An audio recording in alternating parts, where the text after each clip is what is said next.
નમસ્કાર વિદ્યાર્થી મિત્રો, કેમ છો બધા? મજામાં? અરે વાહ, ખૂબ સરસ.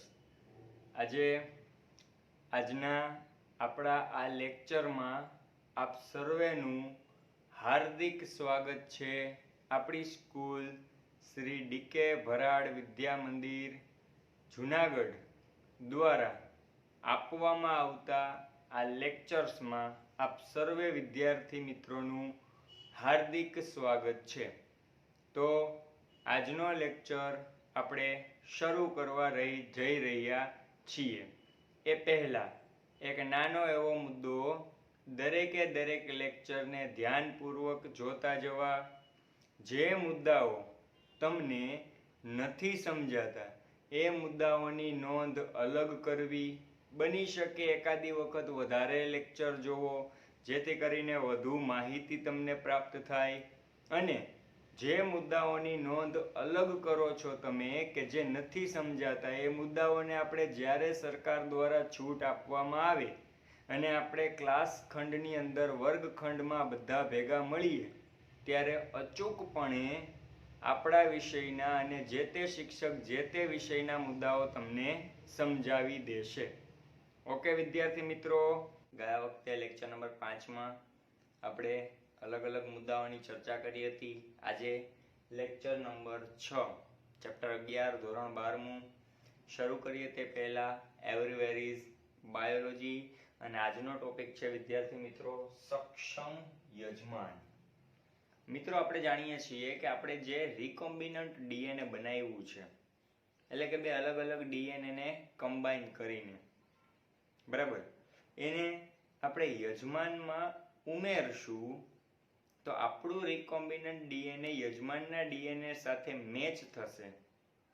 યજમાનનું ડીએનએ જ્યારે એના પરથી આરએનએ બનાવશે ત્યારે આપણું ડીએનએ રિકોમ્બિનન્ટ ડીએનએ જે છે એ પણ આરએનએ બનાવશે. અને યજમાનના ડીએનએ માંથી આરએનએ અને આરએનએ માંથી પ્રોટીન બનવાનું શરૂ થશે ત્યારે આપણા ડીએનએ માંથી પણ રિકોમ્બિનન્ટ ડીએનએ માંથી આરએનએ અને આરએનએ માંથી પ્રોટીન બનવાની ક્રિયા શરૂ થશે. અને જે પ્રોટીન બનશે એ બની શકે ઔષધ સ્વરૂપે, અથવા બની શકે કે ઉત્સેચક સ્વરૂપે હોય, બની શકે અંતઃસ્ત્રાવ સ્વરૂપે હોય, બની શકે એન્ટીબાયોટિક સ્વરૂપે હોય. તો આ બધી જ વસ્તુઓ સ્વરૂપે આપણને એન્ટીબોડી મળવાના છે, અથવા તો XYZ કંઈક ને કંઈક મળવાનું છે. એને આપણે કહેશું નિપજ. તો યજમાન છે એને આપણે બેક્ટેરિયા તરીકે, યજમાનને આપણે બેક્ટેરિયા તરીકે લઈએ છીએ, અથવા બેક્ટેરિયાને યજમાન તરીકે લઈએ છીએ. તો શું યજમાન આવા રિકોમ્બિનન્ટ ડીએનએ ને સ્વીકારવા તૈયાર થશે? અને જો નહીં તૈયાર થાય તો એને આપણે કઈ રીતે તૈયાર કરશું? એ ટૂંક નોંધ એટલે આજના લેક્ચરની મોસ્ટમાં મોસ્ટ આઈએમપી શોર્ટ નોટ્સ, બરાબર, અને જેનું નામ છે સક્ષમ યજમાન. 4 જ મુદ્દાઓ આમની અંદર આવે છે, પણ એ 4 માર્ક્સની અંદર પૂછાવવા માટે મોસ્ટ ઇમ્પોર્ટન્ટ છે કે આપણે જે રિકોમ્બિનન્ટ ડીએનએ બનાવેલ છે આરડીએનએ, એને આપણે કઈ રીતે યજમાનને આપણે તૈયાર કરશું. બીજું કે બાળકો, ડીએનએ જે છે એમાં આપણે સ્ટ્રક્ચરની અંદર જોયું તો એના બંધારણમાં કે ભાઈ ડીએનએ જે છે એની અંદર નાઇટ્રોજન પ્યુરિન અને પિરિમિડિન બેઝ બંને ભેગા થઈ શું બનાવે છે? તો કે ચોક્કસ પ્રકારના ડબલ બોન્ડ કે ટ્રિપલ બોન્ડથી બેઝ પેર બનાવે છે. એ બેઝ પેરની સાથે શર્કરા જોડાય એટલે આપણે એને ન્યુક્લિયોસાઇડ કીધું. અને ન્યુક્લિયોસાઇડ સાથે ફોસ્ફેટ જોડાય ત્યારે એને કહીએ છીએ ન્યુક્લિયોટાઇડ. અને વાત આવી જ્યારે ફોસ્ફેટની, વિદ્યાર્થી મિત્રો, ત્યારે એક વસ્તુ તો કન્ફર્મ થઈ ગઈ કે માનવ ડીએનએ અથવા તો ડીએનએ જે ફોસ્ફેટ ધરાવે છે એ ઋણ વીજભારિત છે. અને ઋણ વીજભારિત ડીએનએ જે કેવું છે? ઋણ વીજભારિત. અને એ ઋણ વીજભારિત ડીએનએ જ્યારે આપણે યજમાનમાં દાખલ કરશું તો યજમાનનું જે કોષ રસ પટલ છે, આપણે યજમાન તરીકે ઈ કોલાઈ બેક્ટેરિયાને લેવાના છીએ, તો ઋણ વીજભારિત ડીએનએ કોષરસ પટલમાંથી પસાર થઈ શકતું નથી. આ પહેલો ખાસ મુદ્દો યાદ રાખવાનો છે. ઋણ વીજભારિત ડીએનએ એ યજમાનના કોષરસ પટલમાંથી પસાર થઈ શકતું નથી. તો આપણે શું કરવું પડશે? યજમાનને એવી ટ્રીટમેન્ટ આપવી પડશે, સારવાર આપવી પડશે, કાં તો આરડીએનએ જે આપણે બનાવેલું છે, બરાબર, આરડીએનએ એ રિકોમ્બિનન્ટ ડીએનએ ને આપણે એવું તૈયાર કરવું જોશે જે યજમાનની અંદર પ્રવેશે. બરાબર. એક વસ્તુ તો ફાઇનલ છે કે ડીએનએ ઋણ વીજભારિત છે એટલે યજમાનના કોષરસ પટલમાંથી પસાર થઈ શકશે નહીં. એટલે આપણે ટ્રીટમેન્ટ આપવાની છે, સારવાર આપવાની છે. કોને કોને? કાં તો યજમાનને આપીએ, કાં તો ડીએનએ ને આપીએ. એના માટેની કેટલીક પદ્ધતિઓ છે? તો કે 4. આ ચારેય પદ્ધતિઓને આપણે યાદ રાખવા માટે શું નામ આપશું? સામ, દામ, દંડ અને ભેદ.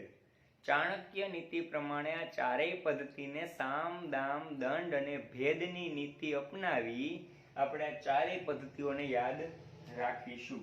ઓકે વિદ્યાર્થી મિત્રો, તો શરૂ કરીએ છીએ કે યજમાનને સક્ષમ બનાવવા માટે અને યજમાન એવો તૈયાર થાય કે જે આપણા રિકોમ્બિનન્ટ ડીએનએ ને સ્વીકારે અને સરળતાથી કોષરસ પટલમાંથી શું થાય? પસાર થાય. એવું કરવા માટે આપણે પહેલી જ પદ્ધતિનો ઉપયોગ જે કરશું એ શું છે? તો કે નિશ્ચિત સાંદ્રતા વાળા ધન આયનો,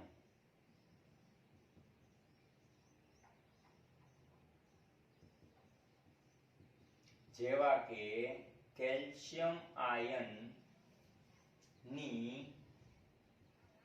સારવાર આપવામાં આવે છે. પહેલી પદ્ધતિમાં શું કરવામાં આવે? તો કે ચોક્કસ પ્રકારની સાંદ્રતા ધરાવતા ધન આયન જેવા કે કેલ્શિયમ આયનની સારવાર આપવામાં આવે, જેથી ડીએનએ શું થશે?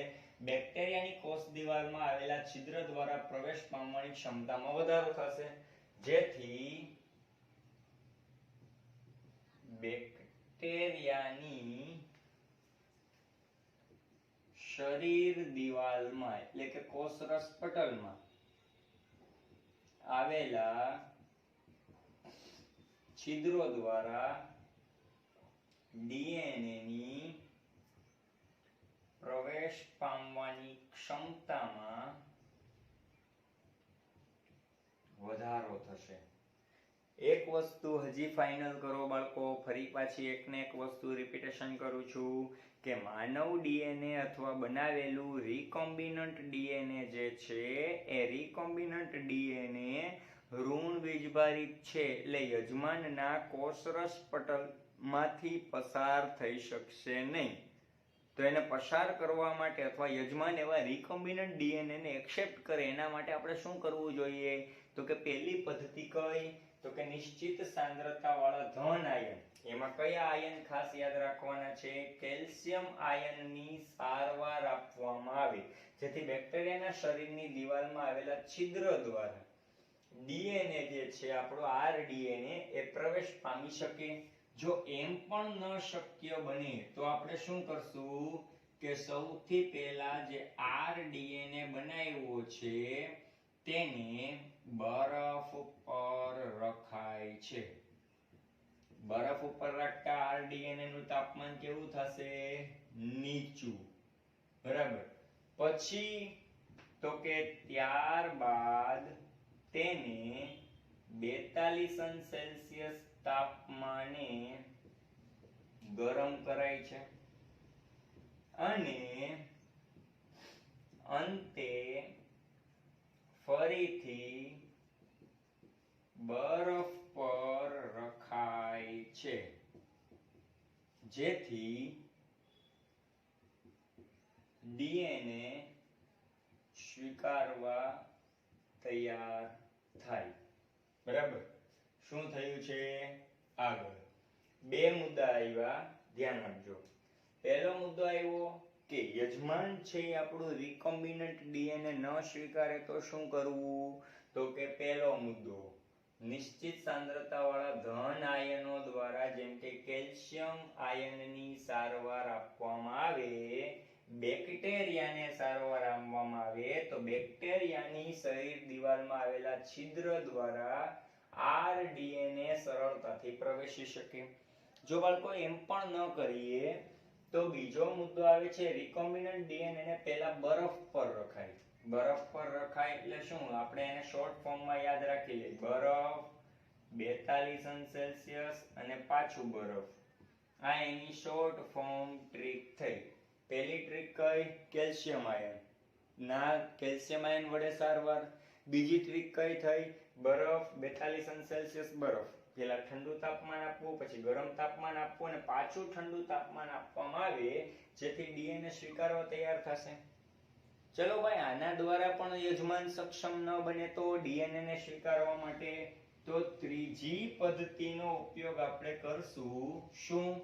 તો કે રિકોમ્બિનન્ટ ડીએનએ ને સૂક્ષ્મ અંતઃક્ષેપણ, જેને આપણે કયા નામથી ઓળખીએ છીએ? માઇક્રો ઇન્જેક્શન દ્વારા પ્રાણી કોષમાં, પ્રાણી કોષ એટલે યજમાન, એના કોષમાં, કોષ કેન્દ્રમાં સીધું જ દાખલ કરાય છે. ઓકે, દાખલા તરીકે યજમાન કોષ છે, આપણે એને યજમાનમાં દાખલ કરવાનું છે અને પહેલી બે પદ્ધતિનો ઉપયોગ કર્યો પણ એ સફળ ન થઈ. પહેલી બે કઈ? તો કે પહેલી પદ્ધતિ કેલ્શિયમ આયન વડે સારવાર આપી છતાં પણ આરડીએનએ રિકોમ્બિનન્ટ ડીએનએ નો સ્વીકાર ન થયો. બીજી પદ્ધતિ પહેલા ખૂબ ઠંડુ તાપમાન આપ્યું બરફ ઉપર રાખીને, પછી ખૂબ ગરમ તાપમાન આવ્યું 42 અંશ સેલ્સિયસ તાપમાન રાખીને, પછી પાછું ઠંડુ કર્યું બરફ ઉપર રાખીને, બટ છતાંય યજમાન છે એને સ્વીકારવા માટે તૈયાર ન થયા. તો શું કરવાનું? અતિ સૂક્ષ્મ ઝીણી એવી નીડલ એટલે કે સોય, બરાબર, એ સોય જેમ જાણે આપણે ઇન્જેક્શન આપતા હોય એ રીતે પ્રાણી કોષ જે છે અથવા યજમાનનો કોષ છે એના કોષના કોષ કેન્દ્રમાં તો ડીએનએ હોવાના જ છે, બરાબર, અને આપણે ઇન્જેક્શન દ્વારા સીધું ડીએનએ ને ક્યાં દાખલ કરવાનું છે? એના કોષ કેન્દ્રમાં. રેડી બાળકો? આ કેટલી પદ્ધતિ થઈ? 3 પદ્ધતિ. અને ચોથી પદ્ધતિ છે એનાથી પણ ખર્ચાળ પદ્ધતિ ગણી શકાય છે. શું છે? તો કે ટંગસ્ટન કે સોના જેવી ધાતુના લઘુ તીવ્ર વેગીય કણો, નાના નાના કણ દ્વારા આવરિત ડીએનએ નો કોષ પર મારો કરાય છે, જેને જૈવ પ્રાક્ષેપિકી કહેવાય છે. ટંગસ્ટન કે સોનાના લઘુ તીવ્ર વેગીય કણો દ્વારા આવરિત ડીએનએ નો મારો કરાય છે, જેને જૈવ પ્રાક્ષેપિકી કે જનીન સ્ફોટક તરીકે ઓળખાય છે, બરાબર, અને એને ડીએનએ ના યજમાન કોષમાં રૂપાંતરિત કરે છે. 4 પદ્ધતિ. દાખલા તરીકે આ કોઈ યજમાન છે, બરાબર, એ યજમાનના આપણે એના કોષ કેન્દ્ર તો હોય કે ન હોય, કદાચ માની લો કે આદિકોષ કેન્દ્રીય છે તો આપણે એના ઉપર સોનાનું કે ટંગસ્ટન ધાતુનું લઘુ તીવ્ર વેગીય કણ દ્વારા આવરિત ડીએનએ, એટલે એવો ડીએનએ જે આપણે રિકોમ્બિનન્ટ બનાવ્યો છે એ ડીએનએ ની આસપાસ સોનાનું આવરણ હોય અથવા ટંગસ્ટન ધાતુનું આવરણ હોય, બરાબર. આપણો રિકોમ્બિનન્ટ ડીએનએ છે તો એની આસપાસ બાળકો સોનાનું કે ટંગસ્ટન ધાતુનું આવરણ હોય.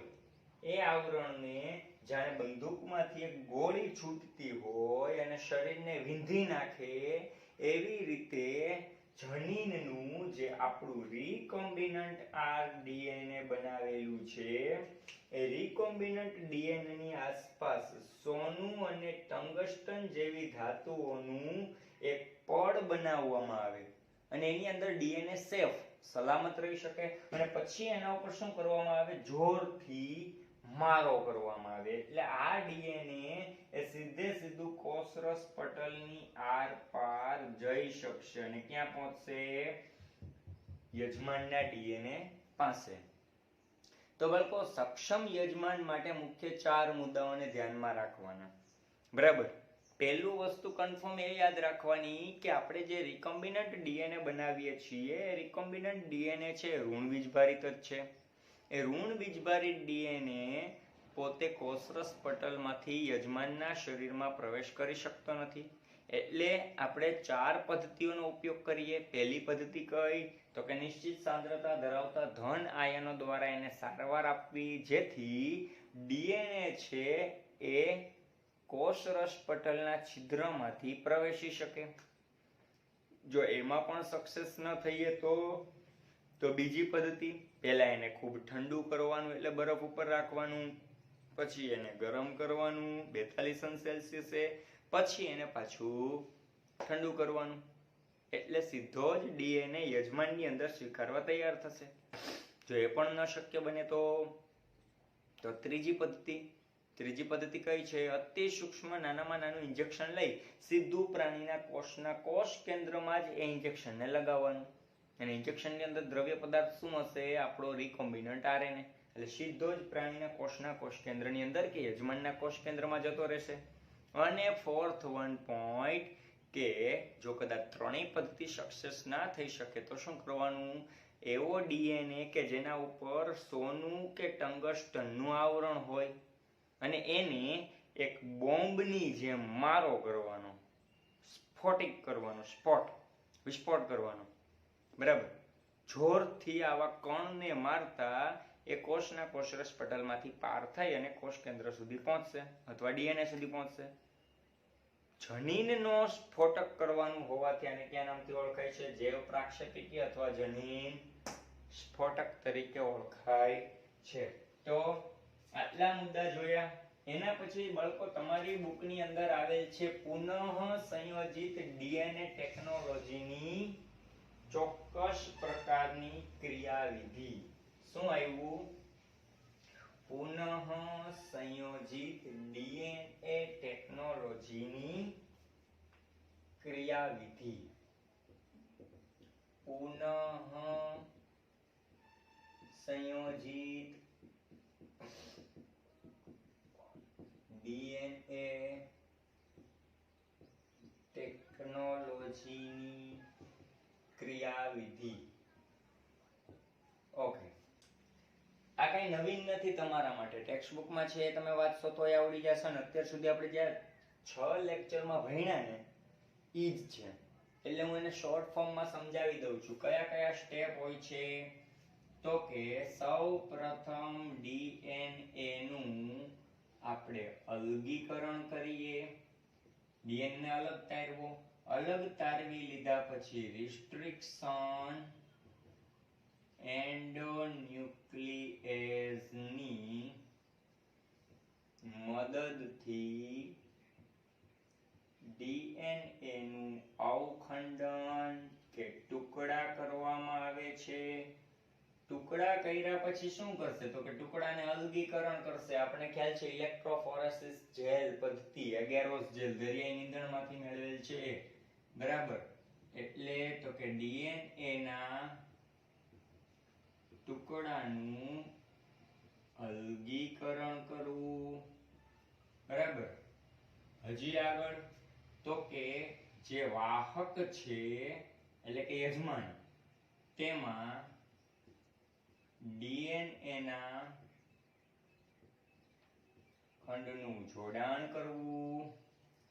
પછી ખંડનું જોડાણ કરવાની સાથે યજમાનમાં ડીએનએ નો પ્રવેશ કરાવવો.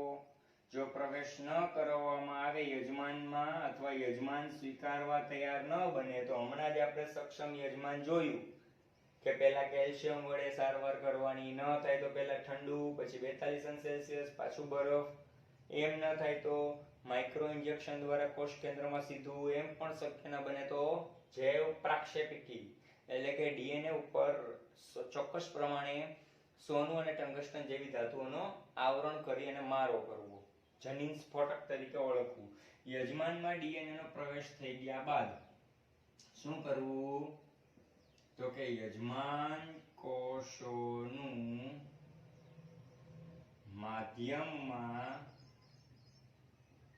વ્યાપક સ્તરે ઉછેર કરવો અને સંવર્ધન કરવું. જો એક જ યજમાન કોષ રહેશે તો નીપજ પણ ઓછી જ મળશે, એટલે યજમાન કોષનો મોટા પાયે ઉછેર થાય અને એનું સંવર્ધન થાય, સંખ્યા વધશે તો નીપજ પણ વધુ મળશે. અને છેલ્લે તો કે નીપજો જે કાંઈ મળે છે એ કઈ મળે? તો કે બની શકે એન્ટીબાયોટિક હોય, બની શકે કે કોઈ અન્ય નીપજ હોય, જેમ કે અંતઃસ્ત્રાવ હોય, ઉત્સેચક હોય, એન્ટીબાયોટિક્સ હોય વગેરે. તો નીપજોનું છેલ્લે શું કરવું? નિષ્કર્ષણ કરવું, એની જાળવણી કરવી અને એને બહાર પાડવી. આખો બાયોટેકનોલોજીનો આખો સિદ્ધાંત અને આખી ક્રિયાવિધિ આ છે. શું? તો કે ઘણા બધા ડીએનએ હોય, એ બધા ડીએનએ માંથી કયો એવો ડીએનએ બેસ્ટ છે એને પસંદ કરવો, પસંદ કર્યા પછી એને અલગ કરવો. અલગ કરવા માટે રિસ્ટ્રિક્શન એન્ડોન્યુક્લિયસની મદદથી ડીએનએ ના ટુકડાઓ કરશે. ઘણા બધા ટુકડા થયા પણ ઇલેક્ટ્રિક ફોરેસિસ એગેરોસ જેલની મદદથી ટુકડાઓને અલગ કરશે. જે નાનામાં નાના ટુકડા હશે, અગાઉ યાદ કરો લેક્ચર નંબર 4, એ ટુકડાની પસંદગી કરવામાં આવશે. એના પર અલ્ટ્રાવાયોલેટ કિરણો પસાર કરવામાં આવશે. ઇથિડિયમ બ્રોમાઇડથી અભિરંજિત કરવામાં આવશે. અલ્ટ્રાવાયોલેટ કિરણોની મદદથી કેવા દેખાશે? આ નારંગી રંગના દેખાશે. હવે તો કે એને જે આપણે જેમાં ઈચ્છીએ છીએ એની સાથે જોડાણ કરવું, એટલે વાહકમાં ડીએનએ ના ખંડનું જોડાણ કર્યું. ડીએનએ ખંડનું જોડાણ કરતા ડીએનએ કેવો બન્યો? Recombinant DNA. રિકોમ્બિનન્ટ ડીએનએ ને આપણે કેમાં નાખવાનો? યજમાનમાં પ્રવેશ કરવાનો. યજમાનમાં પ્રવેશ કરાવ્યા પછી યજમાનના ડીએનએ માંથી આરએનએ બને, આરએનએ માંથી પ્રોટીન બને. એમ આપણા પણ ડીએનએ માંથી રિકોમ્બિનન્ટ ડીએનએ માંથી આરએનએ બનશે અને આરએનએ માંથી પ્રોટીન બનશે. પણ યજમાન કોષ ગણતરીની સંખ્યામાં હોય તો બહુ ઓછી નીપજ મળવાની. એટલે યજમાન કોષને ચોક્કસ માધ્યમમાં રાખશે, જેથી કરીને મોટા પાયે એનો ઉછેર થશે અને મોટા પાયે એની સંખ્યા વધશે. સંખ્યા વધશે તો એની મોટા પાયે નીપજ મળશે. નીપજને અલગ કરશે, નીપજની જાળવણી કરશે, એને સાચવવામાં આવશે અને છેલ્લે માનવ કલ્યાણ માટે બહાર પાડશે. ખ્યાલ આવ્યો? તો આ બધા જ સ્ટેપને આપણે ફરી પાછા 1 by 1 શીખવાના છે. રેડી? પહેલું સ્ટેપ કયું આવ્યું? ડીએનએ નું અલગીકરણ. બાળકો ડીએનએ છે એ શું છે? તો કે જનીન દ્રવ્ય. ડીએનએ શું છે? જનીન દ્રવ્ય. તો તમારી બુકમાં એવું આપ્યું છે કે જનીન દ્રવ્યોનું અલગીકરણ. શું બાળકો આ પદ્ધતિ ખાલી માનવના હિત માટે જ ઉપયોગી છે? વનસ્પતિના હિત માટે ઉપયોગી નથી? ફૂગના હિત માટે ઉપયોગી નથી? આપણે ક્યારે અને કયું ડીએનએ લેવાનું થાય એ તો નક્કી જ નથી, બરાબર? અને ડીએનએ ક્યાં છે વિચારો જોઈએ. કોઈ સરસ મજાનો કોષ હોય, કોષનું કોષ કેન્દ્ર હોય, એ કોષ કેન્દ્રની અંદર ડીએનએ છે અને એ પણ કયા સ્વરૂપે? રંગસૂત્ર સ્વરૂપે. તો કહી શકાય કે ડીએનએ આનુવંશિક દ્રવ્ય છે 110%, એમાં કોઈ શંકા નથી. પરંતુ ડીએનએ ને કાપવા માટે તે શુદ્ધ સ્વરૂપે હોવો જોઈએ. ડીએનએ પહેલા આપણે પહેલો મુદ્દો જોયો અલગીકરણનો, જનીન દ્રવ્યને અલગ કરવાનું, પછી એની ટુકડા કરવાના અથવા અવખંડન કરવાનું, અને કોની મદદથી? રિસ્ટ્રિક્શન એન્ડોન્યુક્લિયસની મદદથી.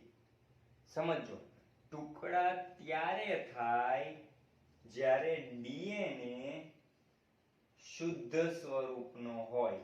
કેવા સ્વરૂપનો હોય? શુદ્ધ સ્વરૂપનો. વનસ્પતિનો ડીએનએ હોય તો લાઇસોઝાઇમ કે લાઇસોઝોમ હોય. પ્રાણીનો ડીએનએ હોય તો અલગ અલગ ઉત્સેચક હોય અથવા અલગ અલગ માધ્યમ હોય, જેમ કે ડીએનએ સાથે પ્રોટીન આવી ગયું તો એ પ્રોટીન દૂર થવું જોઈએ. સમજાય છે હું કહી? ખાલી આપણને ડીએનએ જ અલગ મળવો જોઈએ. તો શુદ્ધ ડીએનએ મેળવવા માટે આપણે શું કરશું? તો કે એની સાથે ભળેલા બીજા ઘટક તત્વોને શું કરવા? દૂર કરવા. જેમ કે શીખજો, શુદ્ધ ડીએનએ મળે એ પછી જ એન્ડોન્યુક્લિયસ એને કાપી શકે છે, બરાબર? તો પહેલા એને શુદ્ધ મેળવવો પડે. શુદ્ધ મેળવવા માટે એને અલગ અલગ ડીએનએ ને અલગ અલગ ઉત્સેચકોમાં રખાય છે, બરાબર? જેવા કે વનસ્પતિ કોષનો ડીએનએ હોય તો એમાં શું હોય? સેલ્યુલોઝ હોય. ભેગું શું આવે? ડીએનએ ની સાથે સેલ્યુલોઝ. તો એને આપણે કયા ઉત્સેચકમાં રાખશું? સેલ્યુલેઝ. ભાઈ એઝ એવો શબ્દ ઉત્સેચક હોય, બરાબર? જો વનસ્પતિના કોષનો ડીએનએ હોય તો એનો ડીએનએ અલગ કરો તો ભેગું સેલ્યુલોઝ આવે. અને આપણે ડીએનએ કેવો જોઈએ છીએ? શુદ્ધ જોઈએ છીએ. એટલે સેલ્યુલોઝનું પાચન કરવા માટે સેલ્યુલેઝ ઉત્સેચકમાં રાખતા સેલ્યુલોઝનું પાચન થશે અને છેલ્લે ડીએનએ કેવો મળશે? શુદ્ધ. મતલબ કે વનસ્પતિ કોષના ડીએનએ ને આપણે શુદ્ધ સ્વરૂપે મેળવવો હોય તો ડીએનએ ને અલગ કરીએ તો ભેગું કોણ આવે? સેલ્યુલોઝ. સેલ્યુલોઝનું પાચન કરવા માટે સેલ્યુલેઝ ઉત્સેચકની હાજરીમાં એને રાખીએ તો સેલ્યુલોઝનું પાચન થઈ જશે અને ડીએનએ કેવો મળશે? શુદ્ધ મળશે. ખ્યાલ આવ્યો? એવી જ રીતે બાળકો બીજો પોઈન્ટ આપણે લઈએ તો ફૂગનો ડીએનએ. ભાઈ ફૂગની કોષ દિવાલ શેની બનેલી? કાઇટિન. તો એની ભેગું કાઇટિન આવશે તો એને આપણે પાચન કરવું હોય તો કયો ઉત્સેચક? કાઇટિનેઝ ઉત્સેચક, બરાબર? સેમ આના જેમ જ કે ફૂગની સાથે ફૂગનો ડીએનએ આપણે લેવો હોય તો ભેગું કાઇટિન પણ આવે.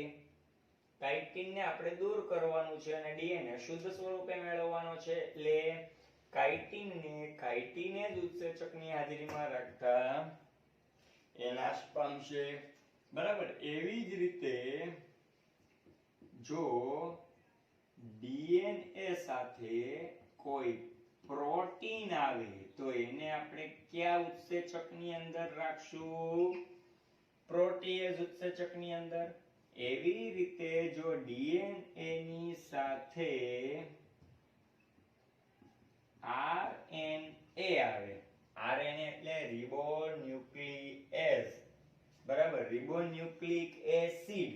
તો એને આપણે રાખશું રિબોન્યુક્લિએઝ ઉત્સેચકની હાજરીમાં, બરાબર? ડીએનએ ની સાથે બીજી શર્કરાઓ આવે માલ્ટોઝ, તો માલ્ટેઝની હાજરીમાં રાખતા માલ્ટોઝનું પાચન થાય. ડીએનએ સાથે બીજી શર્કરા આવે સુક્રોઝ, તો સુક્રોઝની હાજરીમાં પાચન કરી નાખશું એનું, એટલે સુક્રોઝ. ગમે તેમ કરીએ ઉત્સેચકોની હાજરીમાં રાખતા એની સાથે આવેલા પદાર્થોનો નાશ થશે, પાચન થશે અને ડીએનએ કેવો મળશે? શુદ્ધ સ્વરૂપે, બરાબર? હવે શું થયું? તો કે છેલ્લે જ્યારે શુદ્ધ ડીએનએ મળી જાય ત્યારબાદ અંતે ઠંડો ઇથેનોલ ઉમેરવામાં આવે છે. શુદ્ધ ડીએનએ મળી જાય ત્યારબાદ ઠંડો ઇથેનોલ એટલે કાર્બન 2 હાઇડ્રોજન 5 OH, ઠંડો ઇથેનોલ ઉમેરી અને અવક્ષેપિત કરાય છે. અવક્ષેપિત એટલે અલગ કરવો, બરાબર? અને ઈ અલગ કરાયેલો ડીએનએ કયા સ્વરૂપે જોવા મળે? તાતણા સ્વરૂપે જોઈ શકાય છે. તો ફાઇનલ થઈ ગયું ભાઈ. કાંઈ એટલે કાંઈ નથી. આજના લેક્ચરમાં બહુ મસ્ત મજાનું એકદમ સ્ટેપ બાય સ્ટેપ યાદ રાખતું જવાનું છે. શું છે? પહેલા આપણે સક્ષમ યજમાન જોયું. સક્ષમ યજમાનમાં શું હોય? તો કે ભાઈ 110% વાત કે યજમાનને આપણે આપણા ડીએનએ રિકોમ્બિનન્ટ ડીએનએ એમાં ઉમેરવા છે, બરાબર? તો યજમાન તો તૈયાર હોવા જોઈએ ને. તો તો શું કરવું? કેલ્શિયમની સારવાર આપવી. એ શક્ય ન બને તો ઠંડા, પછી ગરમ, પછી પાછા ઠંડા. પેલા બરફ ઉપર રાખો, પછી 42°C ગરમ કરવું, પછી પાછું ઠંડુ કરવું. એ શક્ય ન બને તો માઇક્રો ઇન્જેક્શન દ્વારા સીધું ડીએનએ આરડીએનએ દાખલ કરવું. એ શક્ય ન બને તો જીન સ્ફોટક મારો કરવો. કઈ કઈ ધાતુનો ઉપયોગ કરીને? સોનું અથવા ટંગસ્ટન. પછી આપણે જોયું કે બાયોટેકનોલોજીના સિદ્ધાંતો જે છે એને સ્ટેપ બાય સ્ટેપ આપણે જોયા. ડીએનએની પસંદગી કરવી, પછી ડીએનએનું અલગીકરણ કરવું, પછી એના ટુકડા કરવા, પછી ટુકડાને અલગ કરવા, અલગ કર્યા પછી એને શુદ્ધ સ્વરૂપે મેળવવા, પછી રિકોમ્બિનેટ કરવું, વાહક સાથે જોડવા, પછી એને યજમાનમાં દાખલ કરવા, યજમાનની જાળવણી કરવી, યજમાનને સંવર્ધિત કરવા, અને છેલ્લે શું કરવું? એની નીપજ મેળવવી.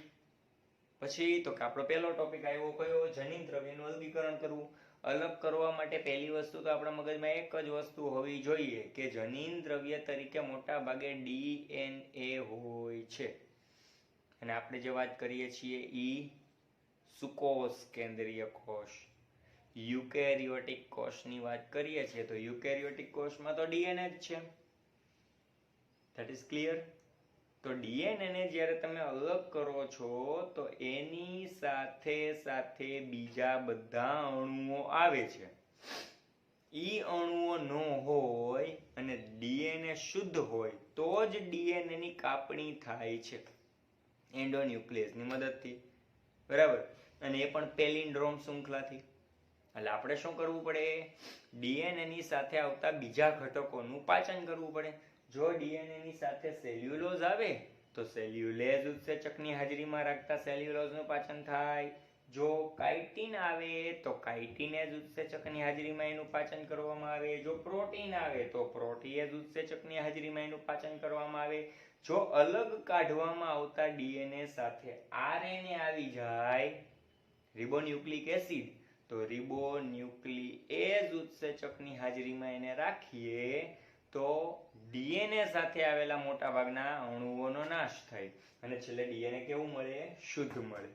શુદ્ધ ડીએનએ મળી જાય એટલે એ શુદ્ધ ડીએનએ ને સીધો એમની અંદર ઠંડો ઇથેનોલ C2H5OH ઉમેરી અને એને અવક્ષેપિત કરી લેવામાં આવે, એટલે કે અલગ કરી લેવામાં આવે. અને અલગ કરાયેલો ડીએનએ છેલ્લે કયા સ્વરૂપે જોવા મળશે? તાતણા સ્વરૂપે.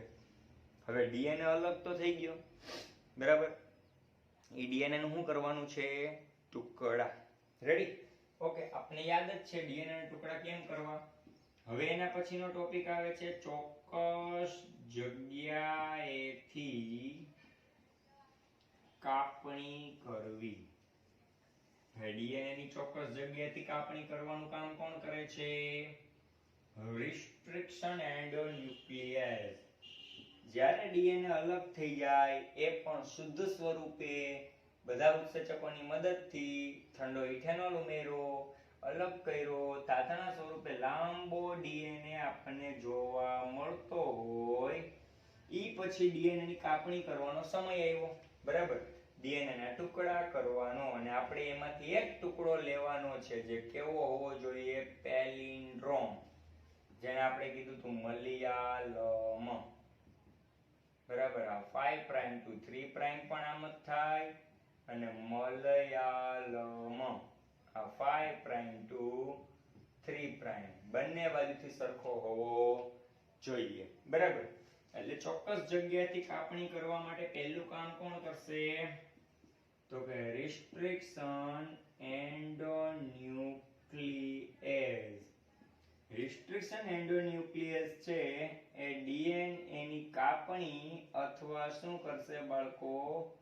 અવખંડન કરશે. હવે ઘણા બધા ટુકડાઓ બનતા ગયા છે, એમાંથી એક ટુકડો આપણા માટે મોસ્ટ આઈએમપી છે.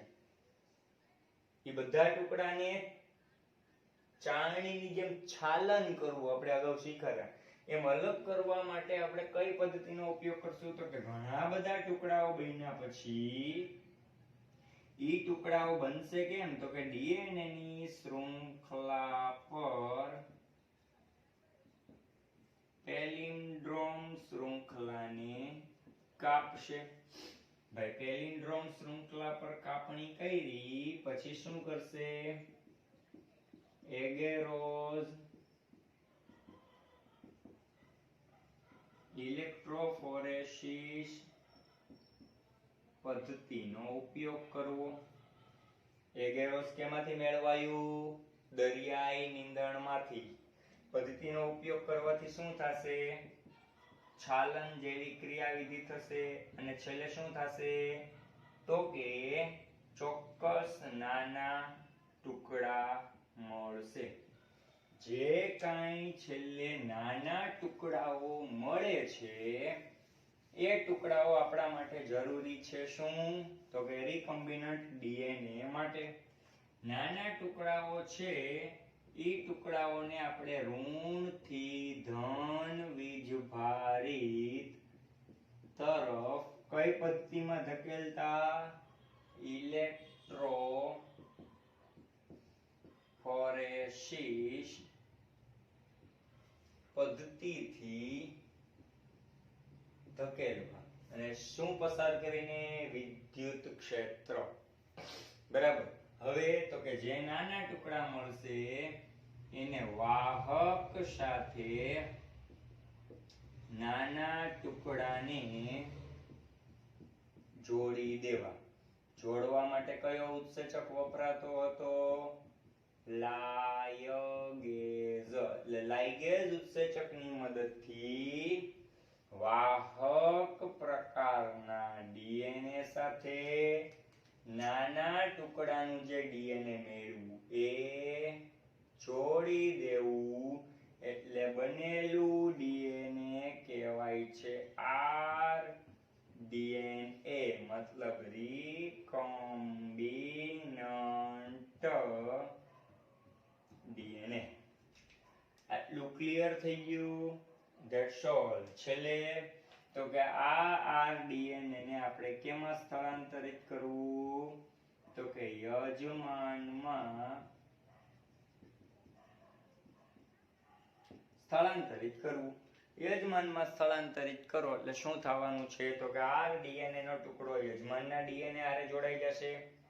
પછી તો કે યજમાનને આપણે માધ્યમ આપશું એટલે યજમાનની સંખ્યા વધશે. યજમાનની સંખ્યા વધી જાય તો શું થવાનું છે? મોટા પાયે પેલા એક જ યજમાન હતો તો એક ડીએનએ માંથી એક આરએનએ ને એક પ્રોટીન બનતું હતું. હવે કરોડો યજમાન હોય એને સંવર્ધન માધ્યમ આપીએ તો એટલે એની સંખ્યા વધશે. તો કરોડો ડીએનએ રિકોમ્બિનન્ટ માંથી કરોડો આરએનએ બનશે અને અબજો પ્રોટીનનો જથ્થો બનશે. છેલ્લે યજમાનની જાળવણી કરવી, યજમાનનું સંવર્ધન કરવું અને છેલ્લે જે નીપજ મળે એ નીપજને મેળવવી. આ છે રિકોમ્બિનન્ટ ડીએનએ ટેકનોલોજીનો એક પ્લસ પોઈન્ટ અને એક સારામાં સારો એક સિદ્ધાંત. બરાબર. તો આપણી ચેનલને લાઈક કરીએ, શેર કરીએ અને સબસ્ક્રાઇબ કરીએ ખાસ. આજે લેક્ચર નંબર 6 ફિનિશ થાય છે અને સાંભળો લેક્ચર નંબર 7 હવે જ્યારે આવે એમાં પહેલો મુદ્દો તમારે આવે છે પીસીઆર, મતલબ પોલિમરેઝ ચેઇન રિએક્શન. પેલું ફૂલ ફોર્મ તો એનું તમારા માટે મોસ્ટ ઇમ્પોર્ટન્ટ તો છે જ, પણ આ જ પ્રશ્ન 4 માર્ક્સનો મોસ્ટ આઈએમપી ક્વેશ્ચન કહી શકાય. તો આની ચર્ચા લેક્ચર નંબર 7 માં આપણે નેક્સ્ટ લેક્ચરમાં કરશું. ત્યાં સુધી આવજો. જય હિન્દ, જય ભારત.